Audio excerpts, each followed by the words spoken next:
ele era dono de mais terras do que a vista alcançava, mas preferiu escondê-las para descobrir se alguém o amava, sem saber disso. E a resposta que encontrou numa pequeníssima cidade do sertão goiano mudou para sempre o que ele entendia sobre amor, honra e liberdade. Você já imaginou abrir mão de tudo que tem, nome, título, riqueza, só para descobrir se é digno de ser amado como um homem comum? É assim que começa a história do Barão de Meireles, um dos homens mais poderosos de Goiás, que num dia de 1907 trocou o fraque pela roupa de algodão surrado, escondeu o anel de sinete no fundo do alforge e entrou a cavalo numa vila esquecida, como se fosse apenas mais um viajante sem passado. Mas o que ele encontrou ali, numa mulher de olhos cor-de-mel que carregava peso demais nas costas e nunca havia recebido uma gentileza sem pagar por ela de alguma forma, não foi apenas uma resposta. Foi o amor mais honesto que um homem rico pode receber. Aquele que nasce antes de qualquer revelação, antes de qualquer vantagem, antes de qualquer razão, que não seja o próprio coração. E meu amigo, minha amiga, o que aconteceu quando a verdade veio à tona? E quando o coronel mais poderoso daquela região tentou usar essa verdade como arma, deixou toda a vila de São Benedito do Cerro de boca aberta por anos. Uma reviravolta que ninguém esperava, um crime escondido há mais de 7 anos, e uma mulher que recebeu de volta muito mais do que havia perdido. Fique comigo, porque você vai entender porque aquele homem disfarçado de peão mudou não só a própria vida, mas a de uma mulher que o sertão havia tentado apagar. Prepare o coração. Romance, dor, coragem e um desfecho cheio de justiça estão só começando. Agora me diga de que cidade você está assistindo essa história. Já se inscreva no canal, porque histórias como essa você só encontra aqui.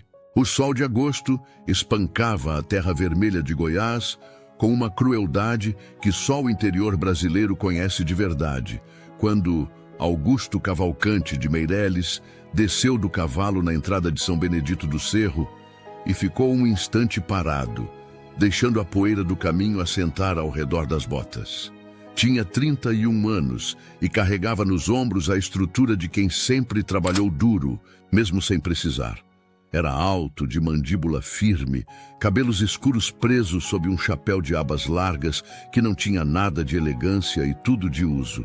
As mãos, que já haviam assinado contratos que valiam fortunas, agora estavam calejadas de verdade. De semanas na estrada, de galhos puxados, de rédeas seguradas sob o sol. Ninguém que olhasse para ele naquele instante diria que era barão. E esse era exatamente o ponto. Augusto Meira, como ele se apresentaria a partir dali, carregava consigo apenas um alforje de couro simples, uma muda de roupa, a faca de todo tropeiro e o anel de sinete do Barão de Meireles, enrolado num pedaço de pano, guardado no fundo da trouxa, onde ninguém iria procurar. O título, as 40.000 alqueires de terra entre Goiás e Minas, os contratos com fazendeiros e banqueiros de meia república, tudo isso havia ficado para trás, confiado ao administrador fiel, com ordens de não procurar o patrão a menos que o mundo pegasse fogo. Ele precisava de algo que dinheiro não compra e que o título de barão só complica: a verdade sobre si mesmo. E essa verdade só se revelaria se ninguém soubesse o que ele valia antes de decidir o que ele era. A razão para tudo aquilo tinha nome e perfume de gardênia: Eulália. Sua primeira esposa havia durado 2 anos no casamento e uma eternidade na memória, não pela falta que deixou, mas pela clareza dolorosa que trouxe. Eulália Cavalcante de Meireles, nascida Eulália Furtado, havia se casado com o título e dormido ao lado do homem como se fosse uma obrigação contratual. Em privado, a desafetava com elegância, com silêncios pontiagudos, com a arte fina de quem sabe humilhar sem levantar a voz.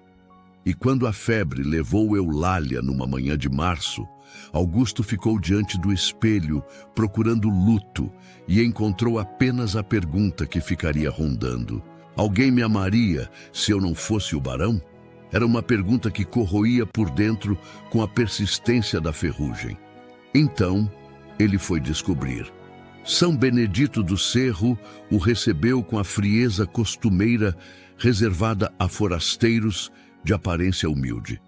O velho Lourenço, que tinha um rancho com quarto sobrando, e a generosidade simples dos homens que conhecem pobreza de perto, aceitou abrigar o rapaz em troca de trabalho.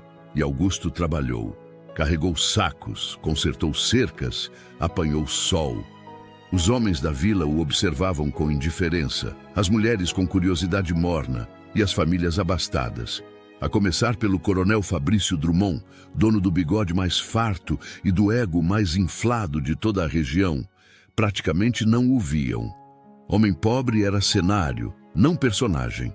As filhas dos fazendeiros, entre elas a presumida Gertrudes Drummond, que usava rendas em dia de semana como se fosse domingo de festa, erguiam o queixo e passavam, o leque na mão e o desprezo nos olhos. Augusto observava tudo com a paciência de quem está fazendo uma pesquisa, e os resultados, até ali, confirmavam apenas que a arrogância dos ricos era uma doença sem fronteiras de Estado. Foi numa tarde de sol a pino, no 12º dia de sua estadia em São Benedito do Cerro, que Augusto a viu pela primeira vez. Ele carregava 2 sacos pesados do Poço Velho até o curral do velho Lourenço, o suor descendo pelo pescoço e encharcando a camisa já desbotada, quando tropeçou numa pedra que o mato havia coberto e despejou boa parte da água no chão de terra vermelha. A frustração subiu rápida. Eram 2 viagens perdidas. Mas antes que pudesse soltar qualquer palavrão, ouviu passos regulares se aproximando. Uma mulher parou ao seu lado sem cerimônia, sem compaixão exagerada, sem o olhar de superioridade que ele já estava acostumado a receber de um lado ou de outro. Ela simplesmente olhou para o jeito como ele segurava o couro, ajeitou as próprias mãos para demonstrar e disse com a economia de quem não desperdiça palavras: dobra os joelhos, não os ombros, o trabalho cansa menos assim. Benedita Soares tinha 22 anos e carregava no corpo a história de quem trabalhou antes de ter idade para isso. Era branca, miúda, de cabelos negros presos sem enfeite nenhum, com um coque simples que o vento da tarde ia desfazendo devagar. Os olhos eram cor de mel escuro, o tipo de olho que parece sempre estar pensando mais do que diz. Andava com um leve desequilíbrio no passo, herança de uma queda sofrida na infância, quando o pai ainda era vivo e o mundo ainda tinha outra cara. Mas não havia nada de fragilidade naquela postura. Ela carregava uma trouxa de roupas molhadas embaixo do braço, como se pesasse nada, com a destreza de quem aprendera que o descanso é luxo e a parada é risco. As mãos eram ágeis, marcadas pelo trabalho da tina, pelo fio da costura, pelo peso da lenha. Mãos que a vida havia endurecido sem pedir licença. Dita, como todos a chamavam, quando se dignavam chamá-la de alguma coisa que não fosse o silêncio indiferente reservado aos invisíveis, era lavadeira, costureira de remendar e carregadora de tudo que ninguém queria carregar. Desde que o tifo levara pai e mãe no mesmo mês, quando ela tinha 15 anos, crescera na casa de uma tia que a tratava como mão de obra e raramente como gente. Há 2 anos, morava num quartinho nos fundos da casa do padre Celestino, pagando o aluguel com serviços domésticos, lavando a roupa da sacristia e cuidando do jardim da paróquia com uma diligência que o padre reconhecia sem nunca transformar em elogio direto. Ela não frequentava as festas da cidade, não era convidada para as rodas de conversa das mulheres casadas. Não tinha quem a esperasse em casa ao fim do dia. Mas havia, naqueles olhos de mel escuro, algo que a solidão não havia conseguido apagar. Uma inteligência quieta e uma firmeza que vinha de dentro, da espécie de núcleo que o sofrimento forja em certas pessoas, em vez de destruir. Augusto a olhou por um segundo mais longo do que era educado.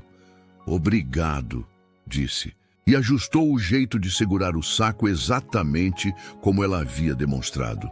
Ela assentiu uma vez, sem sorrir, e retomou seu caminho, mas algo havia mudado no ar ao redor dele. Era um sentimento pequeno, quase imperceptível, como o primeiro sinal de chuva num céu que ainda parece limpo. Ele não soube nomear. Por enquanto, voltou ao trabalho. Nos dias que se seguiram, Augusto encontrou razões variadas para passar pelo caminho do Poço Velho. A princípio, fingiu para si mesmo que era coincidência. Depois parou de fingir. Dita não o procurava, mas também não o afastava. Quando ele aparecia no mesmo caminho, ela simplesmente continuava o que estava fazendo. E se ele dizia alguma coisa que valia a resposta, ela respondia. Sem floreios, sem cálculo.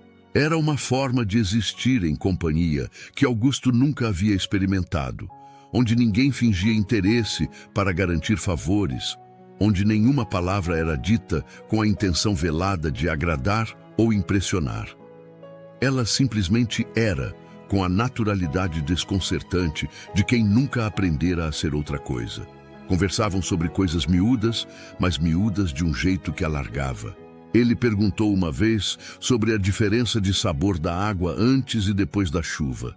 Uma curiosidade genuína de quem havia passado anos bebendo água filtrada por prata e nunca prestara atenção. Ela parou, pensou de verdade e disse: antes da chuva, a água tem gosto de espera, depois tem gosto de alívio. É igual à maioria das coisas boas. Augusto ficou quieto por um tempão depois disso. Outra tarde, ela apontou para a fileira de estrelas que começavam a aparecer no breu do céu goiano e enumerou os nomes que os tropeiros usavam para se guiar. Nomes que ela havia aprendido ouvindo o pai nas noites de infância que o tifo ainda não alcançara. Havia algo de melancolia naquilo e ao mesmo tempo de orgulho. A posse silenciosa de um conhecimento que era seu e que ninguém havia conseguido levar junto com tudo o mais. Ele ouvia sem interromper. Ela contava sem drama.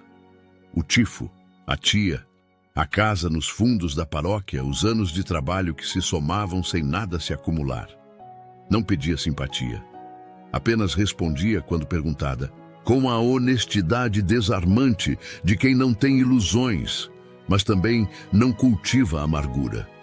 Augusto, que havia passado anos cercado de pessoas que escolhiam muito bem cada palavra antes de dizê-la, achou aquilo profundamente refrescante e um pouco assustador.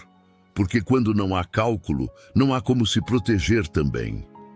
Uma noite fria de madrugada, quando as nuvens que o dia havia prometido finalmente cumpriram a ameaça, um temporal repentino apanhou Dita a caminho de casa. Augusto a viu da janela do rancho, atravessando o terreiro molhado, a trouxa apertada contra o peito, o vestido já encharcado. Pegou o capote de couro pendurado na porta e correu. Chegou até ela antes que ela chegasse ao abrigo e estendeu o capote sobre os dois, sem pedir licença nem esperar agradecimento. Ficaram assim por um instante, parados sob a chuva grossa. O capote cobrindo mal os dois, o cheiro de terra molhada subindo da terra vermelha. Os grilos calados de repente, como se a natureza inteira tivesse parado para prestar atenção. Dita o olhou de um jeito que ele nunca havia recebido. Não com admiração pelo título, não com cálculo de oportunidade, mas com aquele olhar simples de quem reconhece um gesto bom e não sabe bem o que fazer com ele por não estar acostumada. Você é diferente, disse ela com a chuva escorrendo pelo rosto. Ele não respondeu. Por dentro, entretanto, algo que havia ficado congelado havia 4 anos começou a degelar. Agora me diga, você já está gostando dessa história? Já se inscreveu no canal? Porque ela vai ficando ainda mais emocionante. Os dias seguintes na vila de São Benedito do Cerro trouxeram uma camada nova de complicação. Gertrudes Drummond, a filha do coronel, havia começado a olhar para o forasteiro de modos educados, com um interesse que as rendas de domingo não conseguiam esconder. Isso não agradou ao coronel Fabrício Drummond, que tinha planos mais ambiciosos para a única filha e não via graça nenhuma em ela se interessar por peão de passagem. Mas Fabrício era homem de olho esperto e percebeu logo que havia algo no Augusto Meira que não batia com a história que ele contava. As mãos eram calejadas, sim, mas de modo recente, sem a pele grossa e envelhecida dos que nasceram na lida. Os modos eram simples, mas a dicção era cuidada demais. O vocabulário era grande demais para quem alegava nunca ter estudado além das letras básicas. E quando o coronel notou que o forasteiro havia declinado uma oferta de trabalho pago que qualquer peão verdadeiro teria aceitado sem piscar, tomou sua decisão. Mandou um emissário ao Rio de Janeiro para investigar. Enquanto o envelope viajava pelos correios do interior, a vida em São Benedito do Cerro continuava com a lentidão característica das cidades que parecem ter parado num dia específico e nunca mais tentaram correr. Augusto continuava seu trabalho no rancho do velho Lourenço, que o tratava com a generosidade silenciosa dos velhos que já viram muita coisa e julgam pouco. E nas tardes, em que o serviço acabava antes do sol, encontrava Dita no caminho do poço, ou perto da cerca do jardim da paróquia, e conversavam sobre aquela nada que na verdade era tudo. Ela havia começado a rir uma vez ou outra, um riso contido, como quem não está acostumado a se permitir, mas que iluminava o rosto de uma maneira que fazia Augusto esquecer por um instante que havia vindo ali com uma pergunta a responder. A resposta estava chegando por conta própria, sem que ele precisasse fazer nada além de ser honesto. Regis Drummond, filho do coronel e homem de 36 anos, com a brutalidade de quem nunca ouviu, não sem transformá-lo em problema, havia decidido que a lavadeira era assunto seu. Não era afeto, era a espécie de interesse que transforma pessoas em objetos. A lógica torta de quem acredita que pobreza é convite. Dita o havia dispensado mais de uma vez com a firmeza discreta de quem não quer confronto, mas também não recua. Regis havia aumentado a pressão. Aparecia no caminho do poço quando ela voltava sozinha. Comentários que eram ameaças disfarçadas de elogio, a presença cada vez mais próxima, sem que ela pedisse. Ela não havia contado nada a Augusto. Não era o tipo de pessoa que esperava ser salva. Mas a situação estava se tornando pesada demais para carregar com a mesma leveza com que carregava tudo o mais.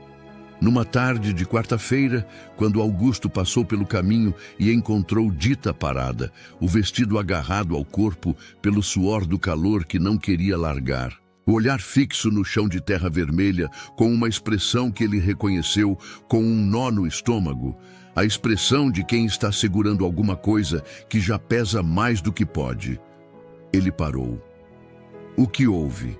Perguntou com a voz baixa, mais direta do que costumava ser. Ela demorou. Desviou o olhar. Depois, com aquela economia de palavras que ele já havia aprendido a ler como generosidade, disse apenas: "Tem homem que acha que mulher pobre não tem direito de dizer não." Augusto não precisou de mais explicações. A mandíbula travou. Os punhos se fecharam e abriram devagar. "Isso não vai continuar", disse ele. E o tom não era de promessa vazia. Era de declaração. As semanas que se seguiram foram um misto de leveza crescente e sombra que se adensava. Como acontece em todas as histórias onde o coração avança enquanto o perigo não avisa que está chegando. Augusto e Dita haviam estabelecido uma rotina de convivência que nenhum dos dois havia nomeado com clareza, porque nomear era arriscar, e ambos haviam aprendido que o risco tem preço. Mas os fatos eram mais eloquentes que os nomes. Ele passava pelo jardim da paróquia quando o trabalho acabava. Ela deixava um caneco d'água na cerca da horta quando sabia que ele iria passar. Não havia nada de declarado naquilo. Havia apenas a linguagem silenciosa dos que aprenderam que o coração fala mais do que a boca e que às vezes é mais seguro ouvir. Numa tarde em que o sol havia se recolhido cedo atrás das nuvens pesadas que vinham do norte, prometendo chuva que ainda tardaria, eles estavam sentados na soleira dos fundos da paróquia, cada um com um caneco de café forte que o padre havia deixado no fogão a lenha. O cheiro de madeira queimada, misturado ao café velho da tarde, preenchia o ar com uma familiaridade que aquecia mais do que o líquido. Foi nessa tarde que Dita contou de verdade. Não aos pedaços, não com cuidado de proteger ninguém. Contou de uma vez, como quem finalmente decide soltar um peso que estava carregando há muito tempo, porque os braços já não aguentam mais. O pai, Ernesto Soares, havia sido um lavrador de posses modestas, mas terras próprias. Uma gleba no vale que ficava a 3 léguas da vila. Terra boa, terra que dava.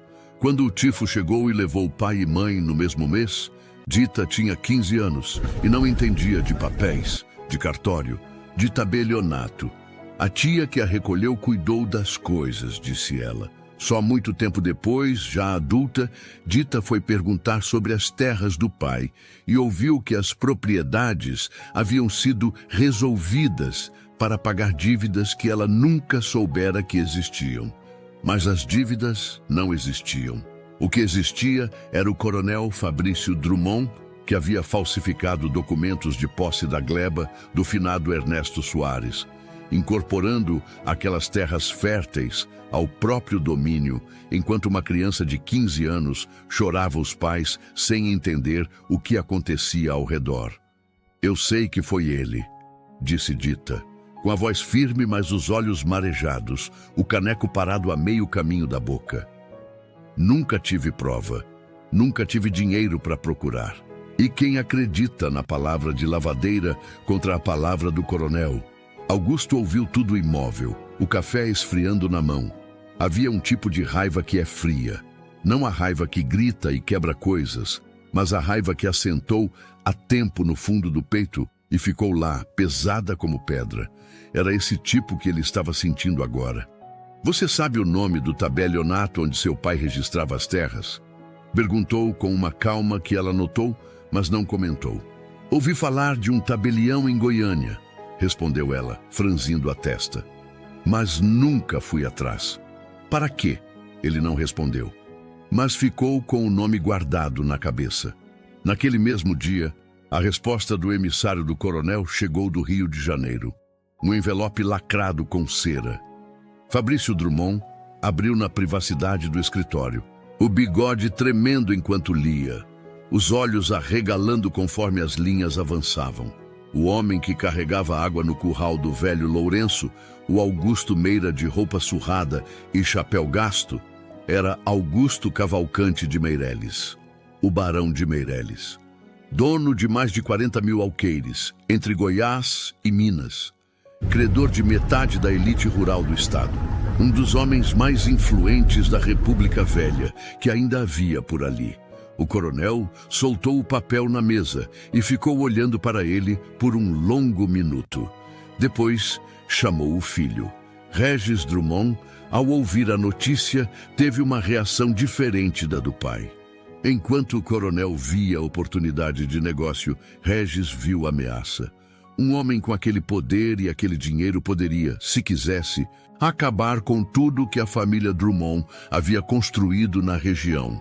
E se esse homem havia se apegado à lavadeira, o que parecia óbvio demais para quem havia observado com olho de cobrador, então a lavadeira precisava ser removida do tabuleiro antes que qualquer coisa se tornasse problema.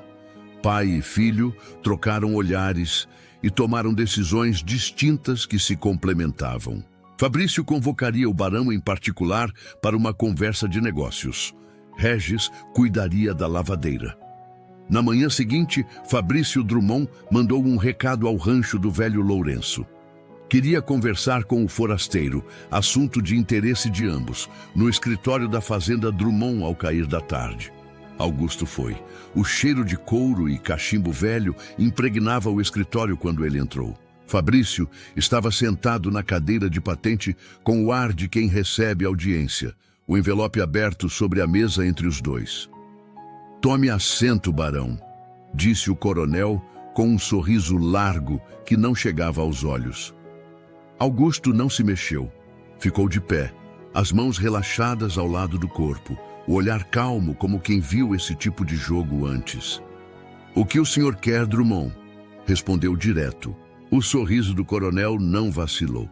"Parceria, silêncio de minha parte, acesso às suas terras e crédito da sua parte. Simples assim." Augusto ouviu sem expressar nada. "E se eu recusar?" O coronel abriu as mãos com falsa mansidão. "Então, no domingo, todo mundo em São Benedito do Cerro vai saber que foi enganado por um charlatão de título que veio aqui se esconder como peão. Vai ser uma humilhação que o senhor não vai esquecer tão cedo." Augusto deixou o escritório sem dar resposta, mas tinha a resposta dentro de si, clara como água de fonte. Não havia acordo a ser feito. Nunca houve. E meu amigo, minha amiga, era exatamente nesse momento que a situação ficava ainda mais complicada. Porque enquanto Augusto voltava ao rancho com a cabeça trabalhando, o recado que ele havia deixado a Regis Drummond semanas antes de que a situação com Dita não continuaria, havia chegado ao filho do coronel como lenha em fogo. E Regis decidiu agir antes de qualquer coisa. Dita estava no caminho do poço, ao entardecer, quando Regis Drummond apareceu com 2 homens que não eram da vila. Não havia ameaça verbal, havia apenas a presença dos 3 bloqueando o caminho, o sorriso errado de Regis, a mensagem silenciosa de quem sabe que a força física não precisa de palavras para dizer o que quer. Dita parou, levantou o queixo. "Sai da frente", disse com uma voz que não tremia, ainda que por dentro o coração disparasse.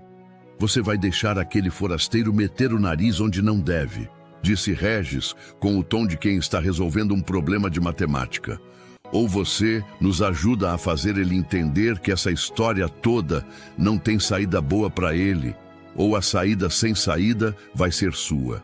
Augusto chegou antes que qualquer outra coisa acontecesse. Não havia corrido, havia vindo em passo firme, avisado pelo filho do velho Lourenço, que havia visto os homens de Regis pegando o mesmo caminho. Chegou devagar, parou a alguns metros, olhou para Dita primeiro. Ela estava de pé, o queixo erguido, os olhos bravos, apesar do medo que ele conseguia enxergar na tensão dos ombros. E então virou o olhar para Regis. "Acabou a conversa", disse com uma calma que tinha peso de pedra. Regis apertou os dentes. "Você não é ninguém para me mandar, peão." "Não sou peão", respondeu Augusto sem elevar a voz. "Mas tampouco sou homem que passa por cima de mulher. Você vai embora agora, Regis, ou vai ter que explicar para a cidade inteira o que estava fazendo aqui." Houve um silêncio que durou o tempo de uma respiração longa.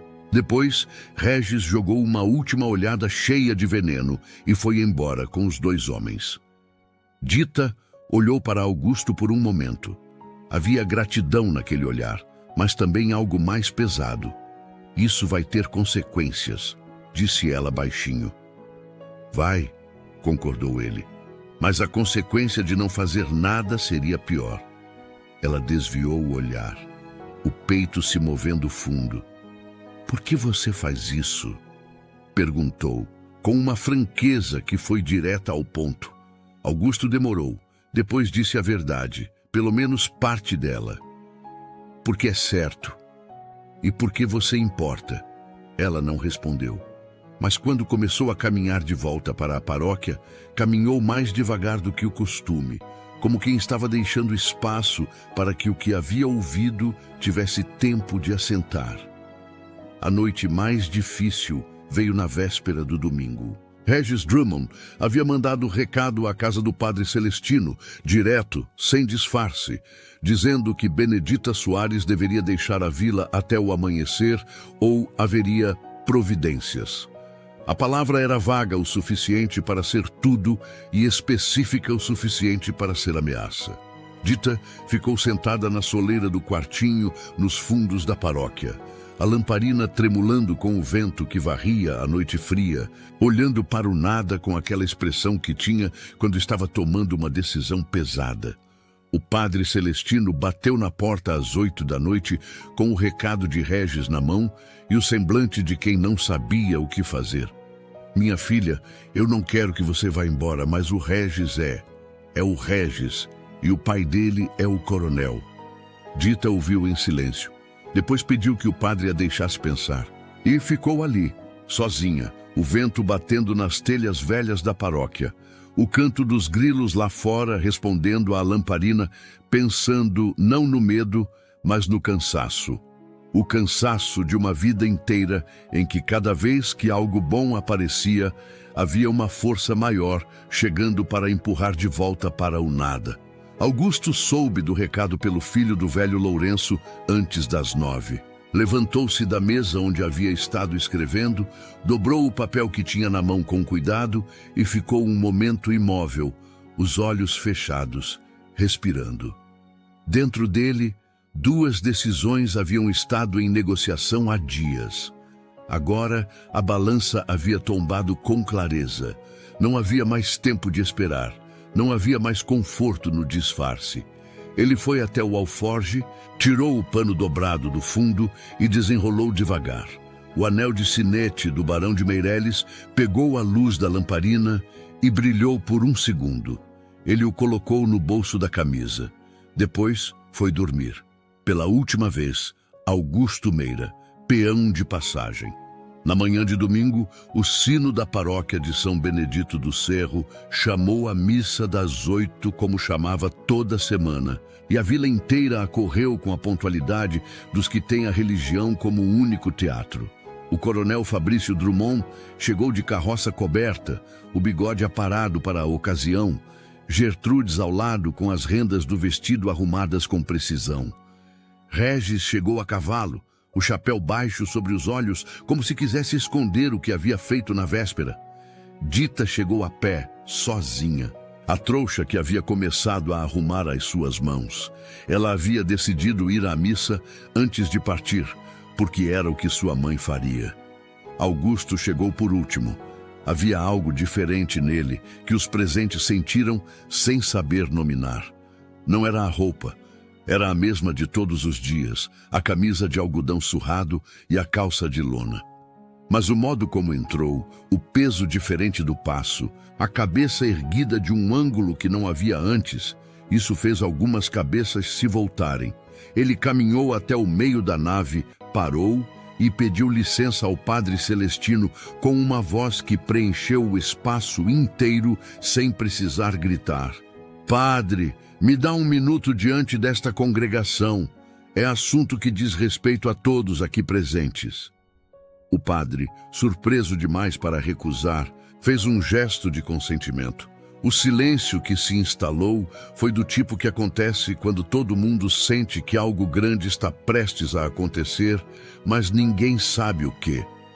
O coronel Drummond franziu o senho. Regis se mexeu na fileira. Gertrudes ergueu o leque para a boca. E Dita lá no fundo, com a trouxa no colo e o olhar perdido entre a saída e o altar, ficou imóvel. Augusto tirou o anel de sinete do bolso da camisa e o segurou aberto na palma da mão, voltado para a congregação. Meu nome verdadeiro é Augusto Cavalcante de Meireles. Sou o barão de Meireles, com terras registradas em cartório em 2 estados e título conferido antes que boa parte das famílias desta vila tivesse chegado aqui. A resposta foi um silêncio que durou 3 respirações. Depois o murmúrio explodiu em todas as direções ao mesmo tempo. Gertrudes deixou cair o leque. O coronel empalideceu. Alguém no fundo da nave soltou uma exclamação abafada. Regis ficou completamente quieto, o que era mais aterrador do que se tivesse gritado. Augusto esperou que o murmúrio baixasse 1 grau antes de continuar. Vim a São Benedito do Cerro disfarçado, Porque precisava encontrar algo que não se compra com título e que não aparece quando se é reconhecido. Vim procurar se era possível ser tratado como gente por quem não tinha nada a ganhar com isso. Ele fez uma pausa. E encontrei.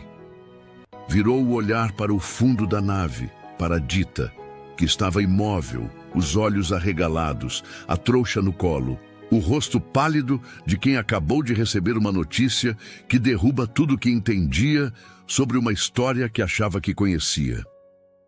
Augusto caminhou lentamente pelos corredores entre os bancos, o anel ainda na mão, até parar diante dela. Benedita Soares, disse com uma voz que ficou mais baixa, mas não menos firme. Eu não te peço por pena, nem por gratidão, nem por nenhum cálculo que um barão pudesse ter com uma lavadeira. Te peço porque você foi o único ser nessa vila que me tratou como homem antes de saber o que eu valia. E porque eu não consigo imaginar o que seria de mim se não tivesse tropeçado naquele saco d'água naquela tarde. Dita estava com os olhos marejados, a boca fechada, as mãos apertando a trouxa contra o peito. Não te peço para decidir agora, continuou ele, mas quis que você soubesse a verdade antes de ir embora, e que soubesse que, se você quiser ficar, fica como escolha, não como fuga. A tentativa do coronel Drummond de virar o rumo daquela manhã esbarrou em algo que ele não havia calculado. O próprio emissário que havia enviado ao Rio de Janeiro. Um homem de meia idade chamado Bernardo, que havia servido aos Drummond por 11 anos e suportado em silêncio coisas que a consciência não conseguia mais carregar. Bernardo se levantou do banco onde estava e, com a voz de quem está pagando uma dívida antiga, pediu a palavra ao padre. Contou tudo. Contou sobre a gleba do finado Ernesto Soares. Contou sobre os documentos falsificados que o coronel havia mandado produzir 7 anos atrás. Contou que sabia de um tabelião em Goiânia, um velho chamado Marcolino que havia recusado assinar os papéis falsos e guardado os papéis verdadeiros num envelope lacrado, porque sentiu, disse, que algum dia a verdade precisaria de um lugar para existir. O coronel Fabrício Drummond tentou se levantar. Regis tentou sair. Nenhum dos dois chegou longe. Os homens da vila, peões, lavradores, comerciantes que haviam tolerado o coronel por necessidade e nunca por admiração, bloquearam a saída sem que ninguém precisasse pedir. O delegado Arlindo, que estava na missa como todo domingo, apertou o chapéu e foi buscar o que precisava buscar. A tarde daquele domingo, em São Benedito do Cerro, foi diferente de todas as tardes que a vila havia vivido até então. O delegado Arlindo não perdeu tempo. Fabrício Drummond foi detido ainda dentro da paróquia, com a dignidade que havia usado como arma durante décadas, desmoronando numa só tarde. O bigode aparado que antes intimidava agora, apenas envelhecendo num rosto que não sabia mais o que expressar. Regis Drummond tentou fugir a cavalo pela saída de trás da vila. Os documentos falsos enrolados no bolso da jaqueta, foi detido por 2 rapazes que conheciam cada atalho daquela terra e o esperavam na curva do rio. As terras que os Drummond haviam ocupado ilegalmente foram seladas por ordem do delegado, enquanto a comunicação com Goiânia era estabelecida. Na semana que se seguiu, o tabelião Marcolino foi localizado. O homem tinha 72 anos, as mãos trêmulas, e a memória de ferro dos que se recusam a esquecer as próprias consciências. O envelope que havia guardado por 7 anos estava exatamente onde havia dito, numa caixinha de madeira, atrás dos registros de 1898, com o nome Ernesto Soares, escrito na frente com letra de tabelião. O juiz de comarca confirmou. As terras do finado eram da herdeira legítima, Benedita Soares. A gleba do vale, com suas 3 léguas de terra boa, voltava ao único nome que sempre deveria ter figurado naquele documento. Fabrício Drummond foi conduzido a Goiânia numa carroça coberta de lona, sem o chapéu e sem nenhuma das outras coisas que havia confundido com si mesmo. A sentença viria meses depois: 10 anos de prisão, falsificação de documentos e apropriação indevida. Regis levaria 7. Outros 2 homens envolvidos no esquema foram processados. E São Benedito do Cerro acordou numa manhã de segunda-feira sem o peso de um coronel que havia sido por tempo demais o único ar que sabia respirar. Se você está assistindo essa história e chegou até aqui, saiba, o melhor ainda está por vir. Dita ficou, não naquela tarde, não com uma resposta que cabia em poucas palavras, porque ela não era o tipo de pessoa que tomava decisão no meio de emoção. Pediu 2 dias. Augusto esperou sem pressa, sem pressão, com a paciência de quem aprendeu que forçar resposta é o mesmo que não merecer ela. No 3º dia, ela foi até o rancho do velho Lourenço ao cair da tarde, quando o sol despintava o céu goiano em laranjas e rosas que faziam o sertão parecer, por um instante, um lugar de misericórdia. Bateu de leve na porta. Augusto abriu. Estavam na varanda, sentados nos bancos de madeira que o velho Lourenço havia pregado ali há anos, o cheiro de café passado vindo da cozinha, os grilos começando o canto lento do entardecer, quando Augusto segurou as mãos dela nas 2 mãos grandes e calejadas e a olhou com a honestidade que havia sido a única constante de todo aquele tempo. "Eu não te quero por perto", disse ele, com a voz firme mas baixa. Um homem que havia aprendido que força não precisa de volume. "Eu te quero do meu lado, todos os dias, até o fim, antes de saber do anel, antes de saber de qualquer terra ou herança, antes de qualquer razão que não fosse você mesma. Eu já tinha te escolhido. Escolhi quando você me ensinou a dobrar os joelhos, não os ombros. Escolhi quando você me contou sobre as estrelas dos tropeiros. Escolhi quando vi que você não pedia compaixão de ninguém, mas também não recusava a gentileza verdadeira. E escolho agora, sabendo que você tem escolha também. Isso é o mais importante." Dita ficou olhando para as mãos unidas, as dela pequenas, marcadas pelo trabalho, as dele largas, calejadas por escolha. Havia um silêncio que não era vazio. Era cheio de tudo o que havia acontecido nos últimos meses. De água no poço velho, de capote de couro sobre 2 no temporal, de café frio de tarde, de verdades ditas sem cálculo. Quando ela levantou os olhos, havia lágrimas, mas não do tipo que pede socorro. Era o tipo que confirma. "Eu não estou indo embora", disse com a voz que usava quando estava mais segura de alguma coisa. Firme, direta, sem ornamento. "Não porque não tenho opção. Tenho.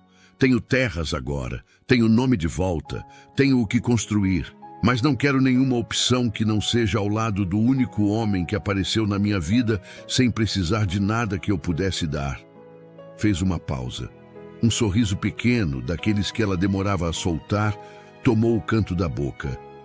"E que é diferente. Você é diferente, Augusto Meira. Ou Barão, tanto faz, você é diferente." Ele sorriu. Era a primeira vez, percebeu ela, que o via sorrir de verdade.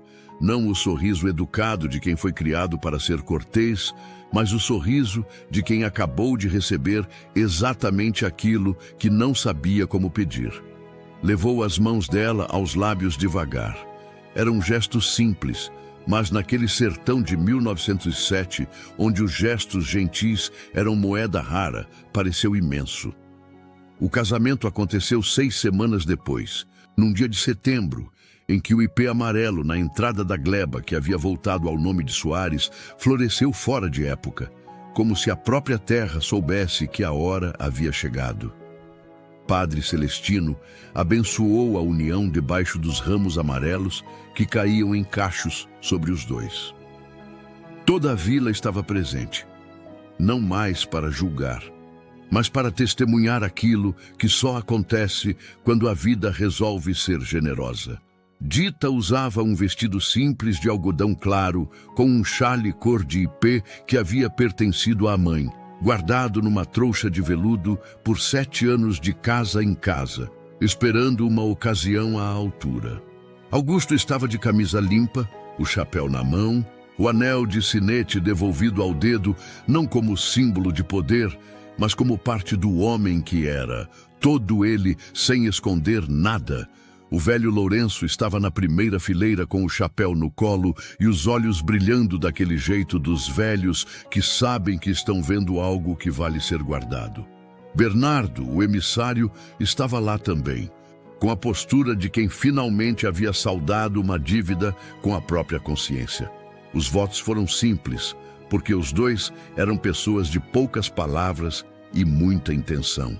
Augusto disse: "Escolho você como escolhi desde o primeiro dia, antes de qualquer razão, e escolho de novo agora que tenho todas as razões."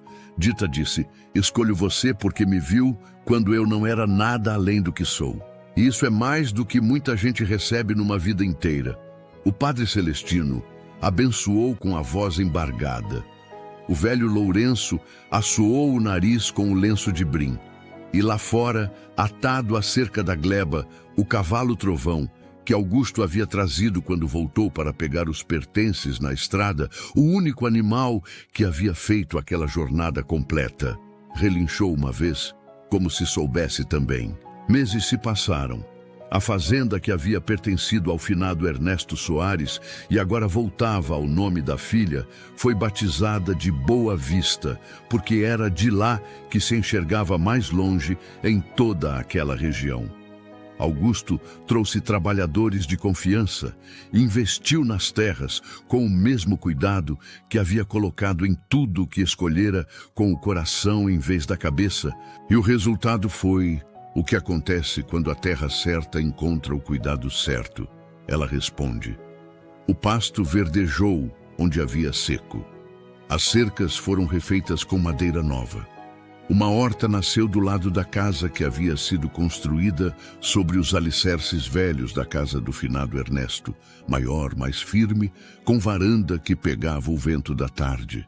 E quando a chuva voltou depois de 2 anos de seca, numa tarde de novembro, em que o céu fechou rápido e a primeira gota bateu na terra com o barulho de quem chegou atrasado, mas chegou, Augusto e Dita estavam na varanda, de mãos dadas, sentindo o cheiro de terra molhada subir como uma promessa cumprida.